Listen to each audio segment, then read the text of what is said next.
I fell in love with my psychiatrist, and he knew, and he kept me until I had the strength to leave after 4 years. Here it is, part 1. A woman named Kendra Hilty sought help from a psychiatrist for her adult ADHD, then began a spiral of events that led to her falling in love with her psychiatrist, or, according to Kendra, how he fell in love with her. But is this a beautiful love story that budded out of a professional setting, or are things not quite as they seem? Well, seeing as the story mentions the use of manipulation tactics and some pretty serious claims, I'd say we should break it down together and make our decision. So let's get into it.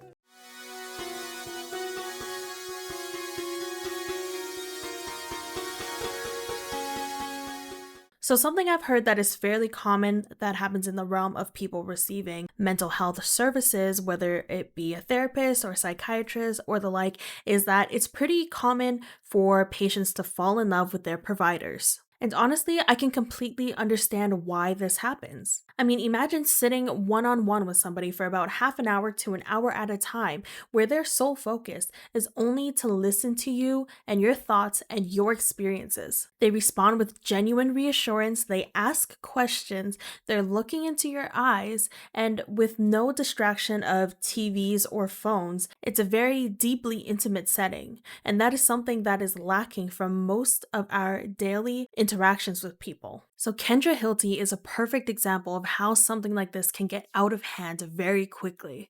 But let's hear a bit from her perspective on what went down. I kind of clocked that he was attractive in my age.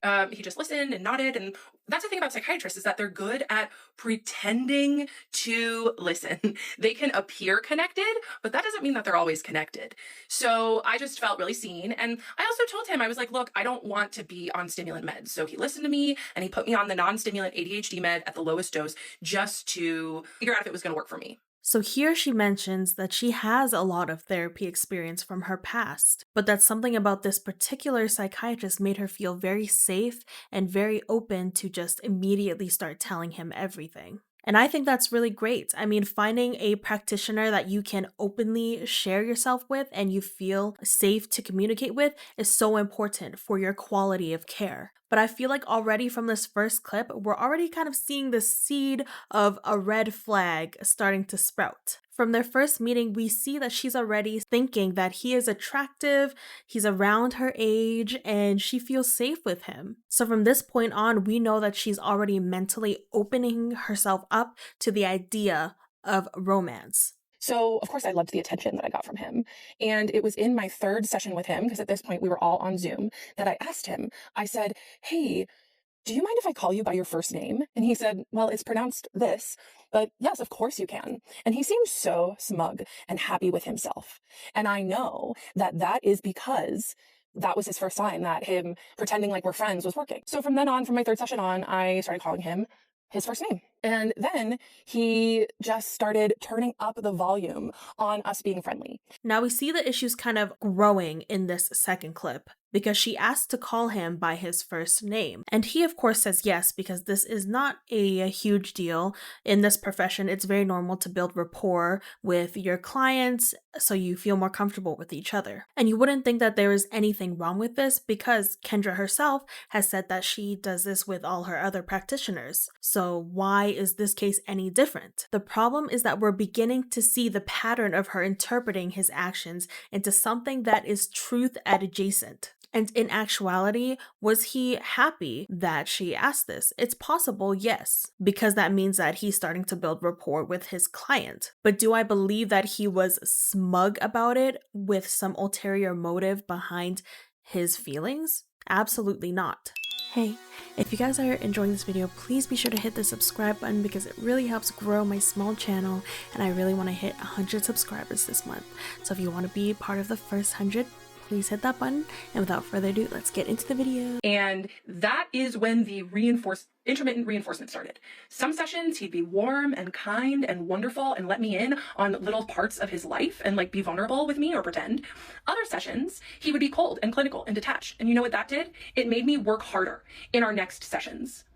So, I'm not a mental health professional by any means. I can't speak on what goes on in this type of profession and how they're trained to do it, but I did find people on TikTok that do have this expertise and are practicing that would be better suited to describe how these patient practitioner relationships normally work. His name is Amar on TikTok, but here's what he had to say about this situation. Imagine if the psychiatrist was just pure cold, pure clinical, then the patient would say that, okay, this psychiatrist was a complete ass. In psychiatry, I have to know how to balance between being warm, empathetic, friendly, creating a good connection with the patient, but at the same time, also being clinical, logical, and more detached, because that's why patients are coming to me for my expertise. They're not coming to me to be their friend. And that's exactly it, right? While her psychiatrist was simply remaining professional yet friendly, her interpretation of his demeanor was that he was choosing when to be hot and cold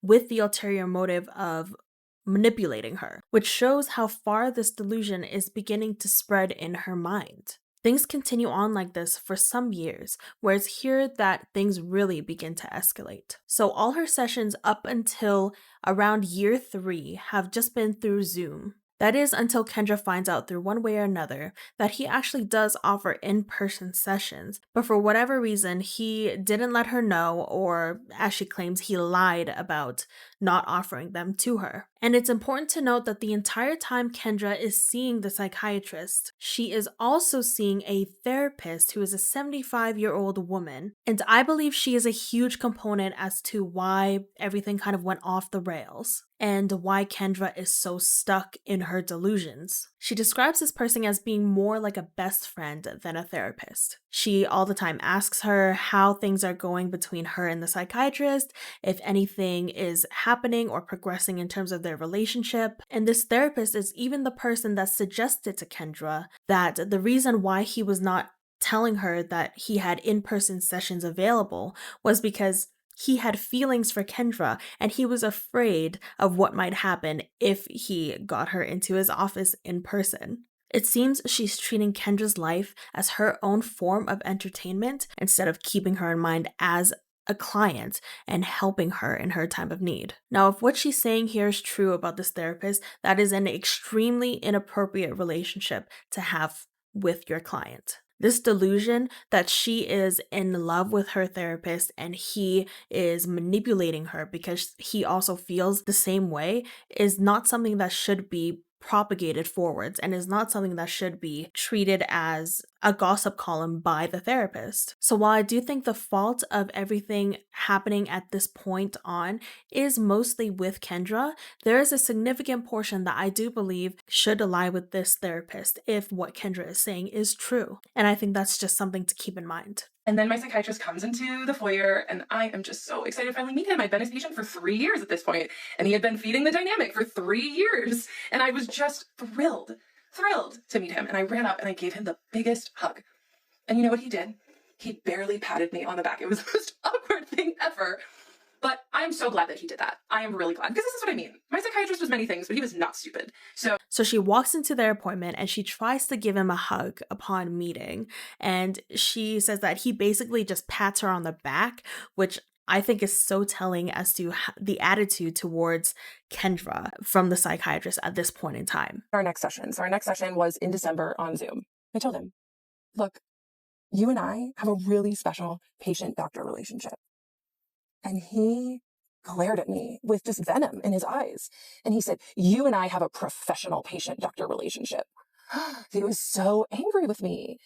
And I was like, oh, okay. Because I wanted other people who had been victimized by people in power to have a space to feel heard. And now I know why there wasn't anyone out talking about their story. Now, this part genuinely left me speechless and upset on the psychiatrist's behalf, because it's so clear in his reaction and response that he prides himself on being good in his profession and remaining professional and setting those boundaries. But for whatever reason, with Kendra, it seems that these boundaries aren't being received well and they aren't sticking. Even after firmly stating that they only have a patient-doctor relationship, after the session ends, she continues to divulge in her delusion by utilizing ChatGPT and naming it Henry to affirm her emotions and talk things out with. On the full moon, when I was ovulating, I had a dream about you. And he was like, oh yeah? And I said, yeah. So I told him this. And I said, yes, we hooked up right here in this office. And he all of a sudden just looked so uncomfortable. You want to know why he was uncomfortable? Because he had probably played out that fantasy so many times in his head. And there I was, speaking it back to him. So in one of their last sessions together, she admits to having a dirty dream about them hooking up right in the office that they had their session in, and he becomes visibly uncomfortable. But to Kendra, she believes that he's visibly uncomfortable because he's been feeling like this the entire time, and he's just now scared because she's actually saying out loud what he feels. She then also explains that due to her insurance provider changing, that this will be their last session together. And because it's their last session, she prepared like a speech of things to say to him for one last time. She says, and I quote, "I desire to be your friend, your lover, or your mentee. However, you have made it very clear that I will forever be in your patient box. If you ever decide to take me out of the patient box after some time passes, know that I am open to hearing from you." Then she seems surprised and shocked that he would just listen and nod along.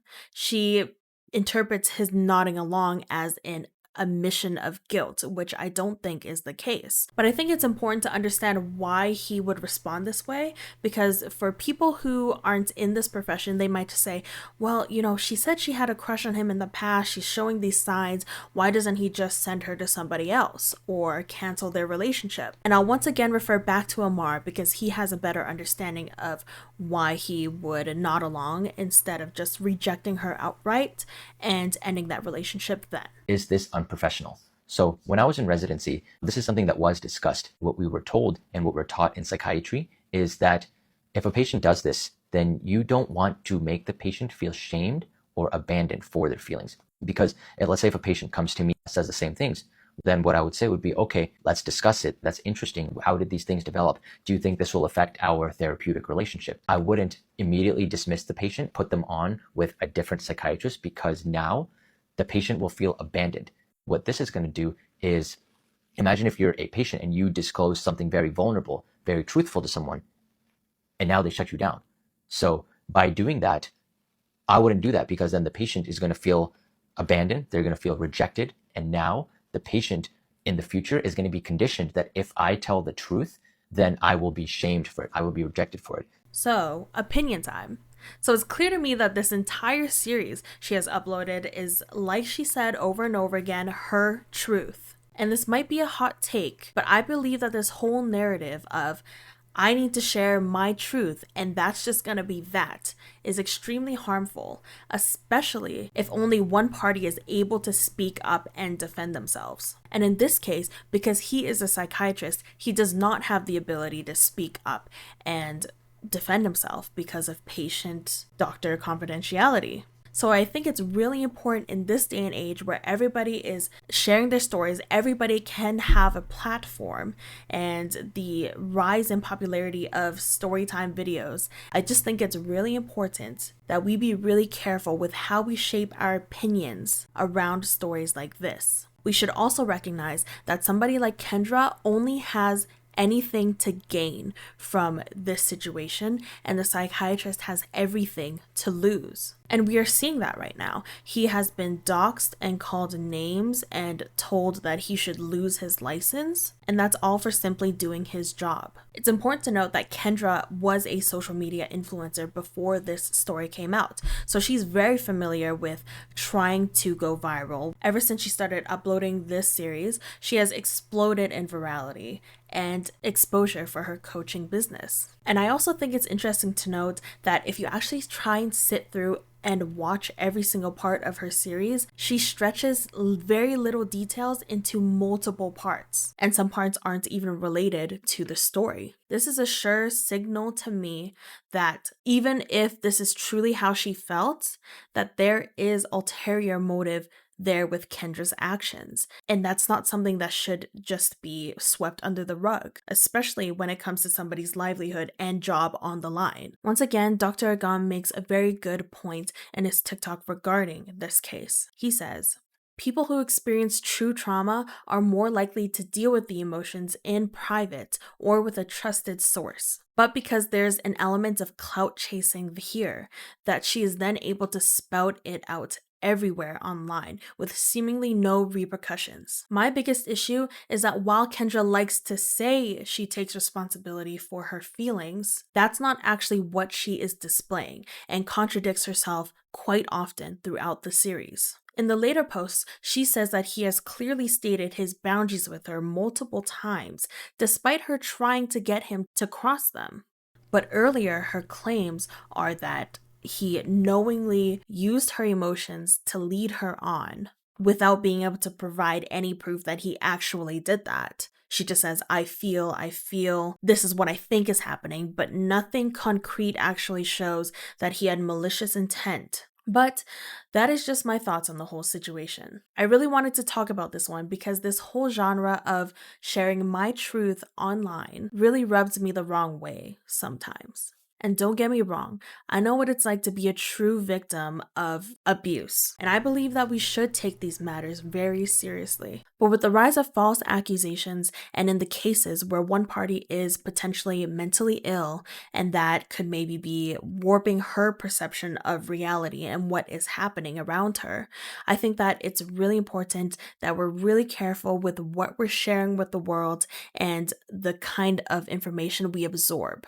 So that's basically all I have to say today. If you have anything to add or if you think I missed anything about the case, please let me know in the comments because I read them all and I'm really interested to hear differing perspectives. If you agree or disagree, why or why not. If you've enjoyed this, please subscribe.